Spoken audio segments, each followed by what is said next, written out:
China membalas kebijakan tarif timbal balik Presiden Amerika Serikat Donald Trump dengan menetapkan tarif 34% untuk semua produk impor dari Amerika Serikat.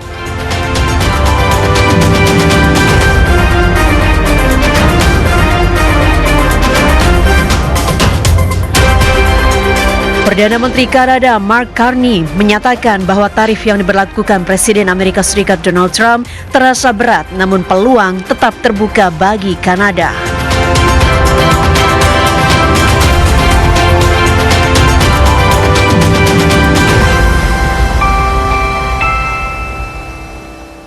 Halo, selamat malam saudara. Dunia Dalam Berita kembali hadir menjumpai Anda dengan serangkaian informasi dari berbagai penjuru dunia. Kali ini bersama saya, Ardianto Wijaya. Kita simak, inilah Dunia Dalam Berita Televisi Republik Indonesia selengkapnya.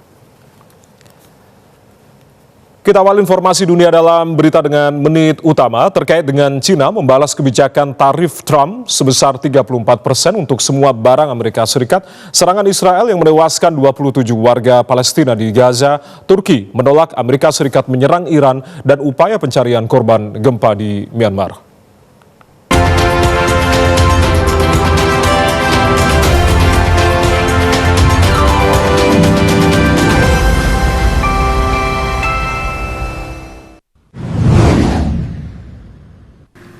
China membalas kebijakan tarif timbal balik Presiden Amerika Serikat Donald Trump yang dinilai kontroversial. Negeri Xi Jinping itu membalas dengan menetapkan tarif 34% untuk semua produk impor dari Amerika Serikat. Penetapan tarif itu diumumkan Komisi Tarif Bea Cukai Dewan Negara China yang berlaku mulai 10 April 2025. Praktik Amerika ini dinilai tidak sejalan dengan aturan perdagangan internasional. Selain itu, China merasa hak dan kepentingannya dirusak Amerika dan Trump menerapkan praktik intimidasi unilateral yang khas. Donald Trump telah mengenakan 2 tahap bea tambahan sebesar 10% pada semua impor dari China. Gedung Putih beralasan langkah ini diperlukan untuk membendung aliran fentanyl ilegal dari negara itu ke Amerika. Balasan China terhadap penerapan tarif Amerika Serikat terbaru ini lebih luas dari tindakan balasan sebelumnya. Beijing telah menanggapi pungutan sebelumnya dengan cepat tetapi moderat dengan mengenakan tarif balasan pada impor Amerika Serikat yang ditargetkan, termasuk produk pertanian dan bahan bakar, sambil mengambil tindakan terhadap perusahaan-perusahaan Amerika tertentu dan meningkatkan kontrol ekspor.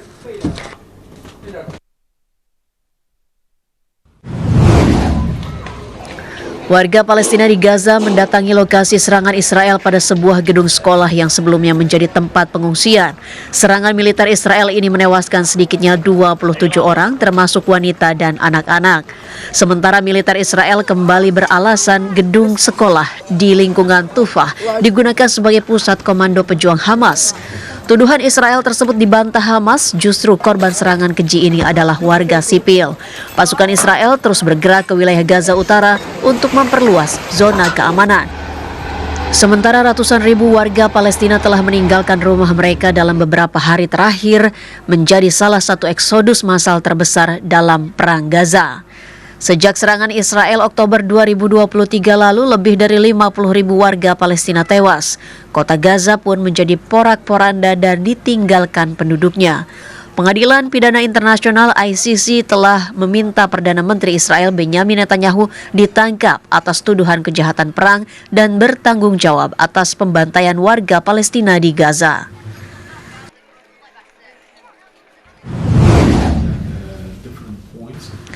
Menteri Luar Negeri Turki Hakan Fidan bereaksi atas ancaman Presiden Amerika Serikat Donald Trump yang akan mengebom Iran jika kesepakatan nuklir antara Washington dan Teheran tak tercapai.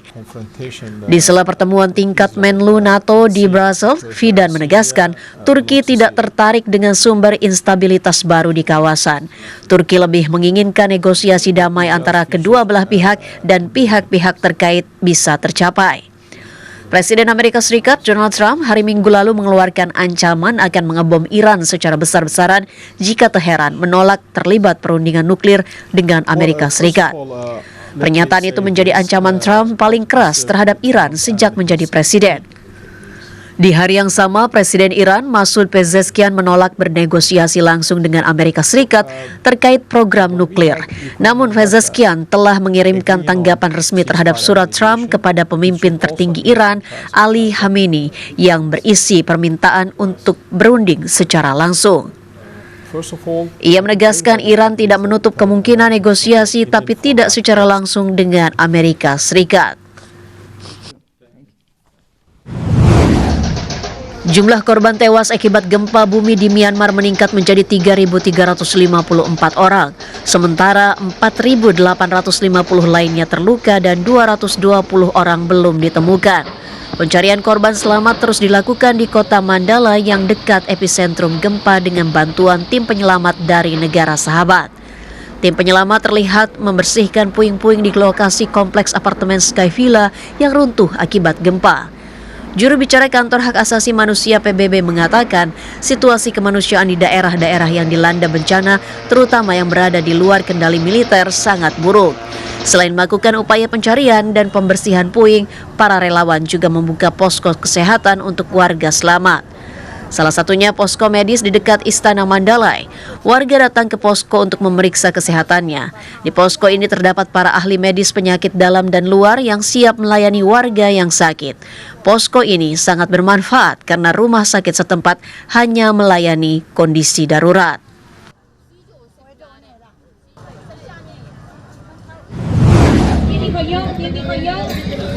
Hujan deras menyebabkan sungai di Peru Utara meluap membanjiri puluhan rumah di kawasan Agua Verdes, Tumbes. Sungai itu meluap hingga mencapai laju aliran 622 meter kubik per detik yang mengejutkan warga saat beristirahat malam hari. Tentara Peru turun langsung membantu evakuasi dan penyelamatan saat 127 keluarga mengalami kebanjiran. Bencana ini menyusul banjir berupa 3 minggu sebelumnya yang diperparah oleh hujan di hulu sungai di Ekuador. Salah seorang warga, Miguel Angel Palacios, mengatakan air sudah setinggi lehernya dan menghanyutkan barang-barang di dalam rumah. Ia masih berupaya menyelamatkan barang-barangnya termasuk kasur yang ia bawa.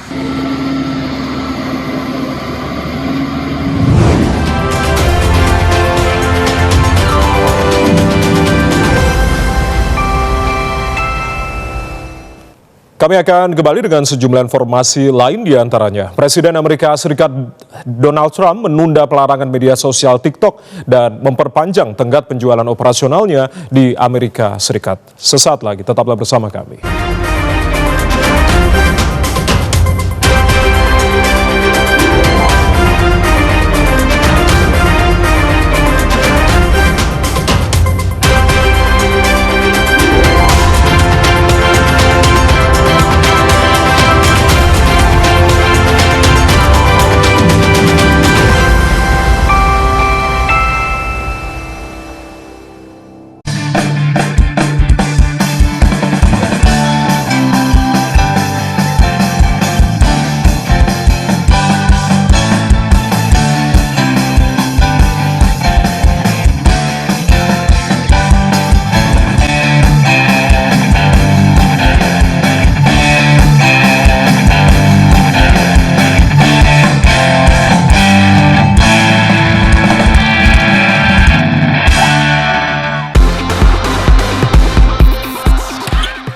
Bersiaplah untuk aksi mendebarkan Kovo Cup dan V-League musim kompetisi 2024-2025. Saksikan tim-tim voli terbaik Korea Selatan bersaing memperebutkan gelar juara. Jadilah bagian dari sejarah Kovo Cup dan V-League 2024-2025. Dukung aku terus Megawati Angga Pertiwi, Red Spark Jungkwanjang di V-League 2025 dan nontonnya hanya di TVRI Sport. Saya memilih budidaya jeruk karena memang awalnya dari keluarga juga petani jeruk, dan bagaimana cara saya juga untuk menjaga kualitas dari buah jeruk. Untuk pengaruh ekonomi untuk buat keluarga itu cukup, buat lingkungan sekitar itu sangat besar karena saya dapat membuka lapangan pekerjaan buat orang-orang sekitar untuk dapat bergabung bersama kami di sini. Yang pertama, kita penyemprotannya jangan telat. Setelah itu kita ada pemupukan per 3 bulan sekali supaya menjaga kualitas. Kita memakai pupuk Merauke, di mana pupuk dari Merauke ini sangat bagus dan sangat direkomendasikan untuk petani jeruk. Tantangan yang paling besar di bidang pertanian jeruk yaitu iklim, di mana beberapa bulan yang lewat itu kita terkena yang namanya kemarau panjang. Untuk mengatasinya yaitu kita dengan cara menyiram supaya si jeruknya juga terpenuhi akan unsur air untuk dapat bertahan hidup. Ayo dukung perekonomian rakyat, petani cerdas, petani sejahtera.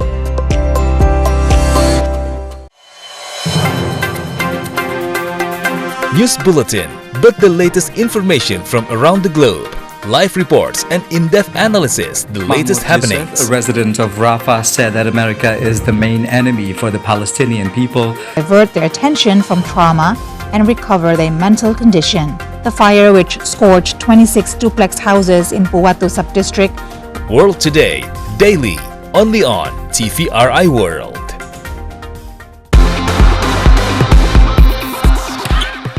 Bersiaplah untuk aksi mendebarkan Kovo Cup dan V-League musim kompetisi 2024-2025.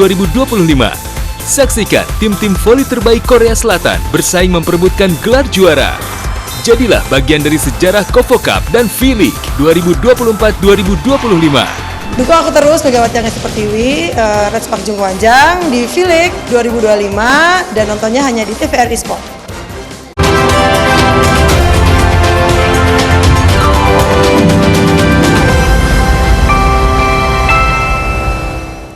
Selamat malam bagi Anda yang baru saja bergabung bersama kami di Dunia Dalam Berita Televisi Republik Indonesia. Masih bersama saya, Ardianto Wijaya.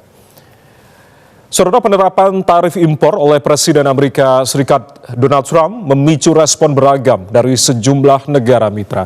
Kanada, Brazil, dan Vietnam menilai kebijakan ini berdampak langsung terhadap ekonomi dan hubungan dagang Amerika Serikat dengan mereka dan juga sejumlah negara lainnya.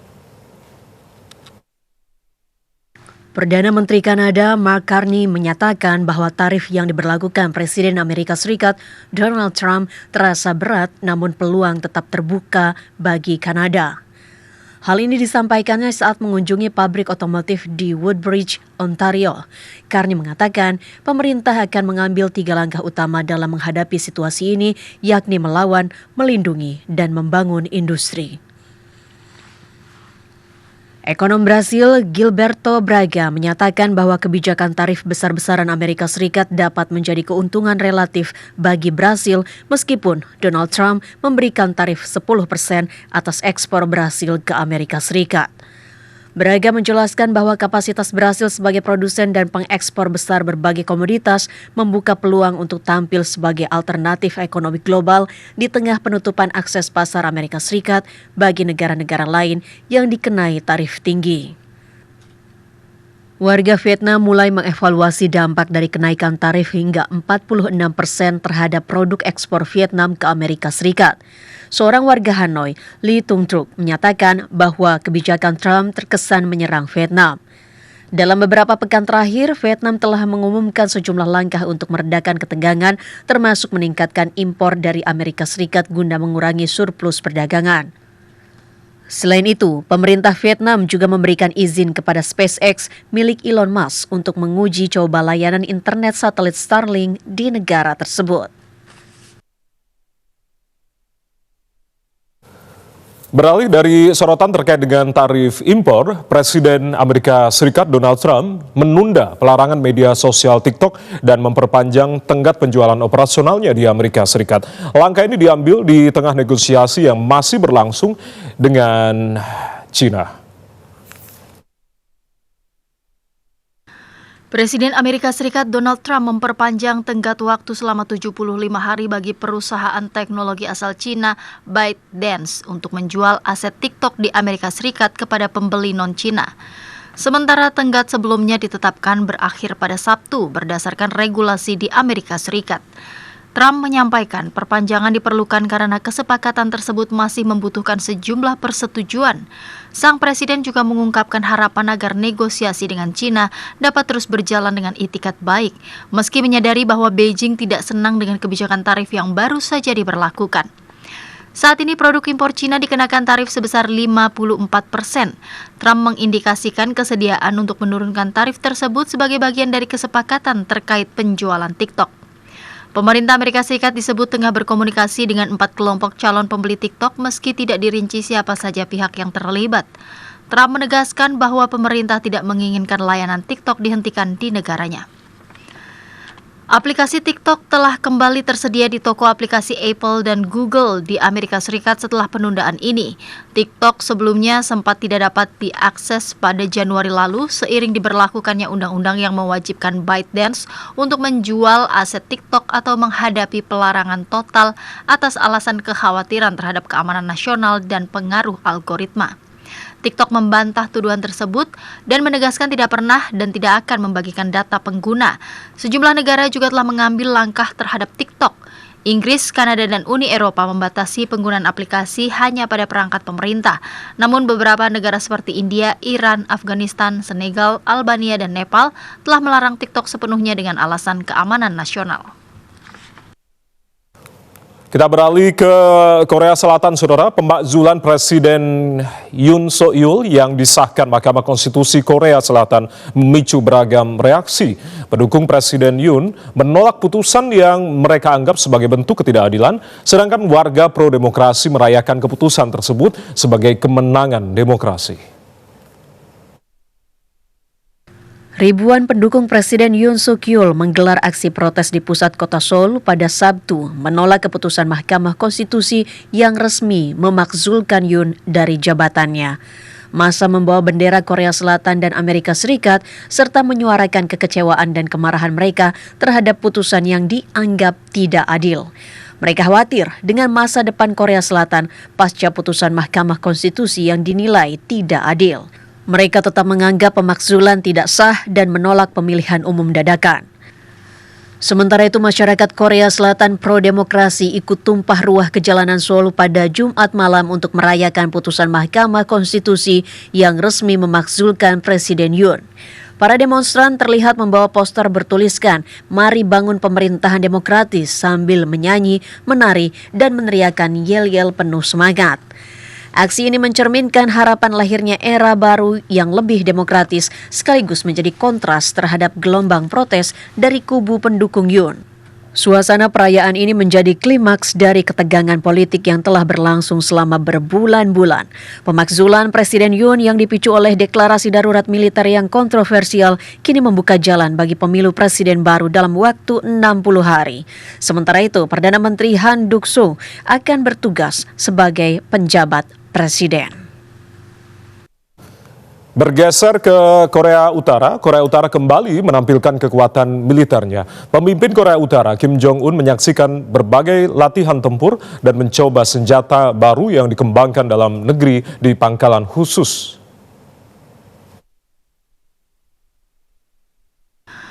Pemimpin Korea Utara Kim Jong-un kembali menunjukkan fokusnya pada penguatan militer dengan mengunjungi pangkalan latihan pasukan khusus Tentara Rakyat Korea. Dalam serangkaian foto yang dirilis media pemerintah, Kim terlihat menyaksikan demonstrasi militer termasuk latihan tembak-menembak, manuver gerak taktis, dan pertarungan jarak dekat. Pasukan berseragam kamuflase ghillie suit memperlihatkan keahlian mereka dalam berbagai simulasi pertempuran termasuk tembakan senjata ringan, ledakan target, dan teknik bela diri tanpa senjata. Kim juga tampak memegang dan mengamati senapan sniper baru yang dikembangkan di dalam negeri dan akan segera dipasok ke unit pasukan khusus. Dalam kesempatan tersebut, Kim menyampaikan pentingnya memperkuat kemampuan tempur pasukan elit sebagai bagian dari strategi militer nasional. Ia menekankan sejumlah tugas besar untuk meningkatkan efektivitas operasi mereka. Kim juga tampak berbincang dengan para tentara, berfoto bersama, dan menyapa mereka dengan senyuman, menciptakan kesan keakraban sekaligus penegasan simbolis atas dukungannya terhadap unit-unit tempur strategis. Langkah ini kembali menandai intensitas fokus militer Korea Utara di tengah ketegangan kawasan, serta menegaskan peran penting pasukan khusus dalam doktrin pertahanan Pyongyang.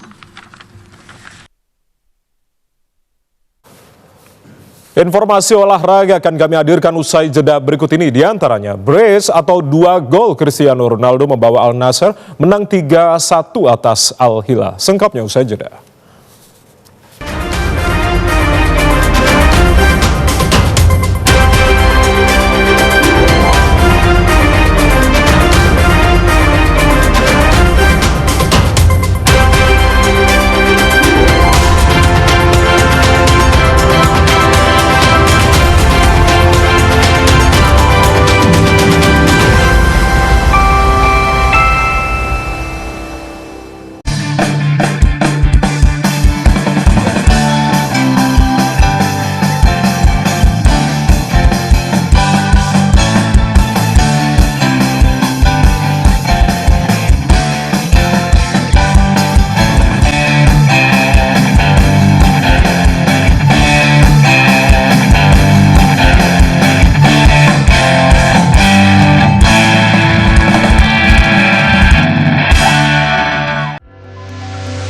Menelaah dan menelusuri sejarah peradaban umat muslim di Indonesia.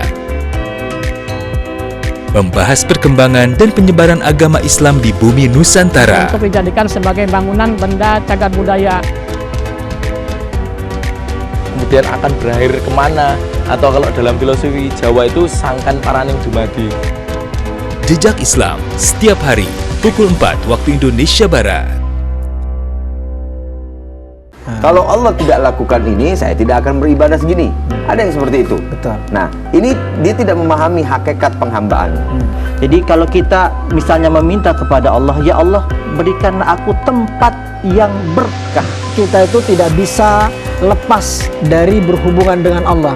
Sejatinya kita tidak mampu menyenangkan semua orang. Oleh karena itu, cukup bagi kita memperbaiki hubungan kita dan tidak memperdulikan penilaian manusia.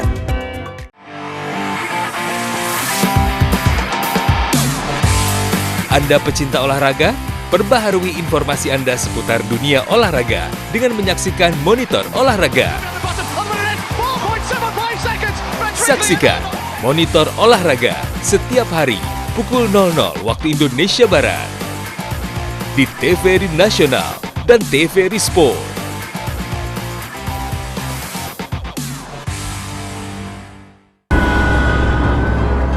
Mana kau taruh uang itu? Kau jangan banyak tanya. Kita segera pergi dari Jakarta deh. Kerasnya ibu kota membuat Margun dan keluarga pindah ke desa untuk memulai hidup baru. Di desa itu ya, banyak banget kejadian-kejadian yang tidak disangka-sangka. Contohnya, tadi kan ada orang naik motor, terus tiba-tiba nyungsep deh. Namun, segalanya tak semudah yang dibayangkan. Ada banyak cerita, tantangan, dan pelajaran yang harus dilalui. Saksikan perjalanan penuh warna dalam serial Desaku Yang Kucinta setiap minggu pukul 19 waktu Indonesia Barat.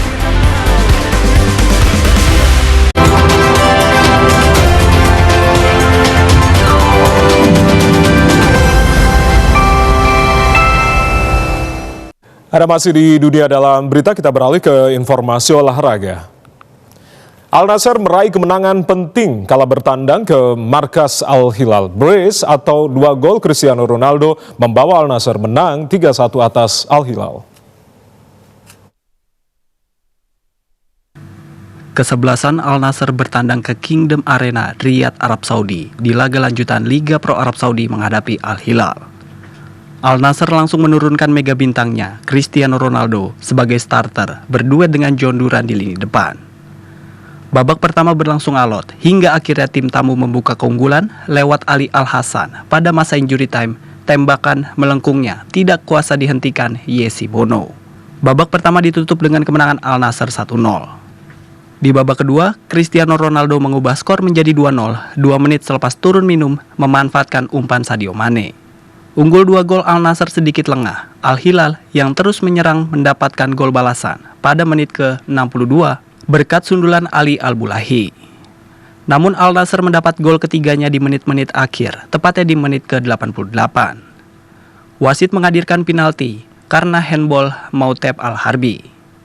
CR7 maju sebagai eksekutor dan sukses menjalankan tugasnya. Dengan hasil ini, Al Nassr masih berada di posisi ketiga klasemen sementara Liga Pro Arab Saudi. Mereka kini hanya tertinggal 3 poin dari Al Hilal di posisi kedua. Di puncak klasemen sementara, Al Ittihad masih memimpin dengan torehan 61 poin dan unggul 1 laga.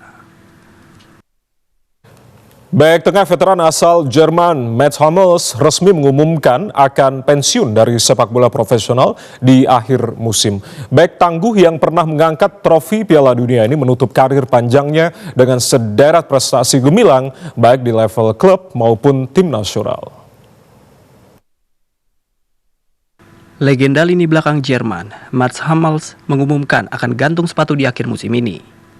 Keputusan ini sekaligus menutup perjalanan karir gemilangnya di dunia sepak bola profesional yang berlangsung hampir 2 dekade. Hummels yang kini berusia 36 tahun memulai karir dari Akademi Bayern Munich, tapi namanya benar-benar melambung saat memperkuat Borussia Dortmund sejak tahun 2008. Ia sempat kembali ke Bayern Munich sebelum kembali ke Dortmund dan kini mengakhiri karirnya bersama AS Roma di Italia. Sepanjang karirnya, Hummels meraih berbagai gelar prestisius, termasuk 5 titel Bundesliga, 3 Piala Jerman, dan 6 trofi Piala Super Jerman. Ia juga sempat 2 kali tampil di final Liga Champions Eropa, meski harus puas sebagai runner-up.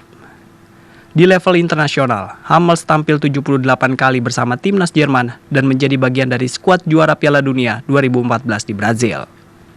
Kini, dengan kontraknya di AS Roma yang akan habis di musim ini, Hummels memilih untuk mengakhiri perjalanan karirnya, meninggalkan lapangan hijau dengan catatan luar biasa dan dikenang sebagai salah satu bek terbaik dalam sejarah sepak bola Jerman. Kita beralih ke informasi menarik lainnya, saudara. Kebun binatang Philadelphia, Amerika Serikat mencatat sejarah dengan menetaskan 4 anak kura-kura Galapagos Santa Cruz Barat untuk pertama kalinya. Kebun Binatang Philadelphia melaporkan keberhasilan pertama dalam menetaskan 4 anak kura-kura Galapagos Santa Cruz Barat yang terancam punah. Anak kura-kura tersebut merupakan hasil pembiakan pasangan induk bernama Mami dan Abrazo yang telah berusia lebih dari 100 tahun. Program pembiakan ini merupakan bagian dari upaya Asosiasi Kebun Binatang dan Akuarium Amerika (AZA) untuk melindungi kelestarian jenis dan keragaman genetik. Anak kura-kura pertama menetas pada 27 Februari. Pihak kebun binatang masih terus memantau telur-telur lain yang diperkirakan akan menetas dalam beberapa pekan ke depan. Penetasan ini akan berperan penting dalam upaya pelestarian spesies dan edukasi konservasi kepada publik. Keempat anak kura-kura dijadwalkan untuk ditampilkan kepada publik pada 23 April, bertepatan dengan peringatan 93 tahun kedatangan sang induk betina di kebun binatang. Spesies kura-kura Galapagos Santa Cruz Barat saat ini terdaftar sebagai hewan terancam punah akibat konflik manusia satwa dan kehilangan habitat. Kebun Binatang Philadelphia yang saat ini menjadi rumah bagi 3 ekor kura-kura Galapagos dewasa dan 4 anak yang baru menetas akan bekerja sama dengan program Species Survival Plan (AZA) untuk penempatan anak-anak kura-kura tersebut di masa depan.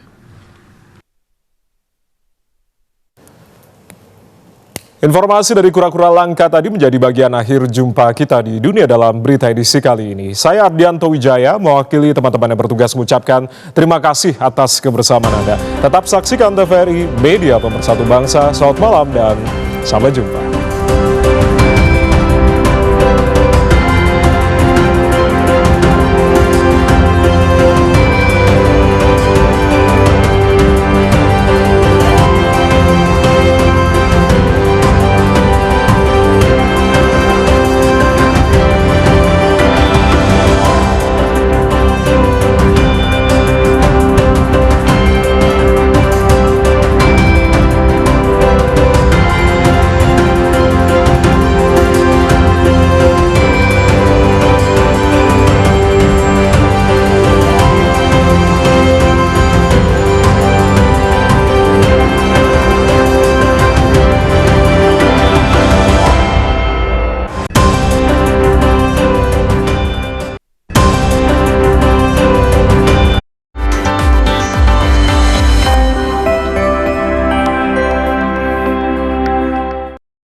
Kalau Allah tidak lakukan ini, saya tidak akan beribadah segini.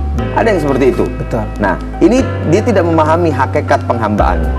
Jadi kalau kita misalnya meminta kepada Allah, ya Allah berikan aku tempat yang berkah. Kita itu tidak bisa lepas dari berhubungan dengan Allah. Sejatinya kita tidak mampu menyenangkan semua orang. Oleh karena itu, cukup bagi kita memperbaiki hubungan kita dan tidak memperdulikan penilaian manusia.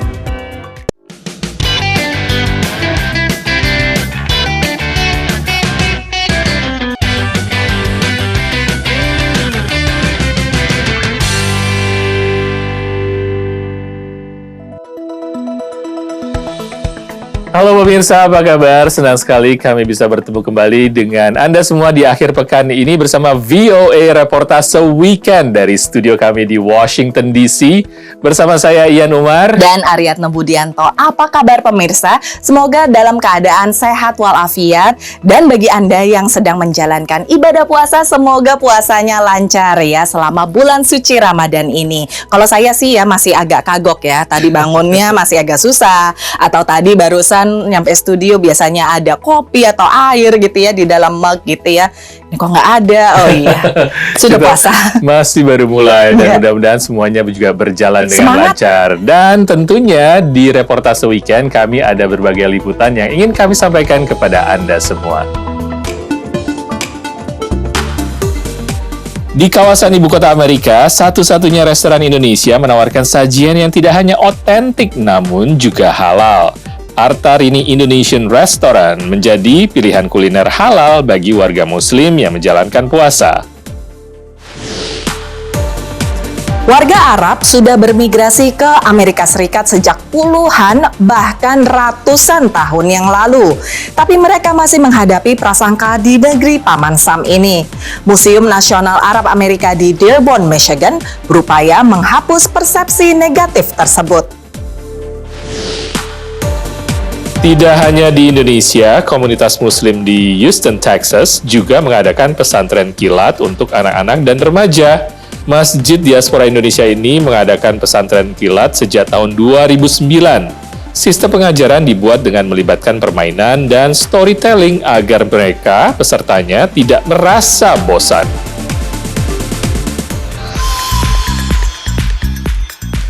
Pemirsa, dari data sensus agama di Amerika, diketahui bahwa sekitar 4,4 juta warga Muslim ada di Amerika, dan itu sekitar 1,3% dari total populasi di Amerika. 35% adalah dari warga pendatang dari Asia Selatan dan 25% dari Timur Tengah, sementara 9% dari Afrika. Dan tentunya ternyata ada cerita juga bahwa warga dari Timur Tengah atau etnis Arab ini, mereka bermigrasi ke Amerika sejak tahun 1890.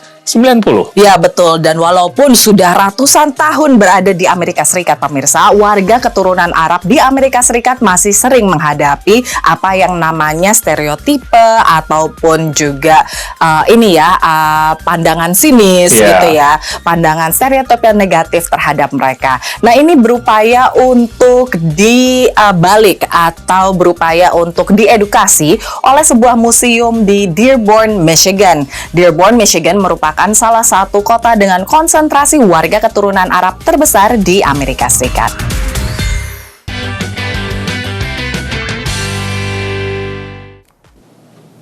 Imigran Arab telah datang ke Amerika setidaknya sejak tahun 1890-an. Awalnya banyak yang datang untuk mencari peluang ekonomi, dan kemudian banyak yang datang karena gejolak politik di negara asal mereka.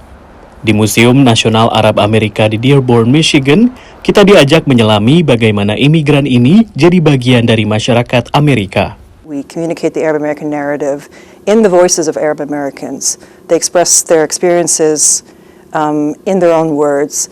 This provides people with a more authentic and real representation of what it means to be Arab American. Kisah imigrasi warga Arab tidak banyak dikenal di kalangan masyarakat umum Amerika.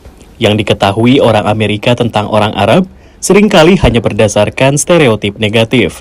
The obvious one would be the angry Arab, the terrorist Arab, the being afraid of the Arab that comes from abroad. I think that's the very obvious one, but it's a bit overplayed. And I think one of the more harmful stereotypes that currently exists in American media is the oppressed Arab woman.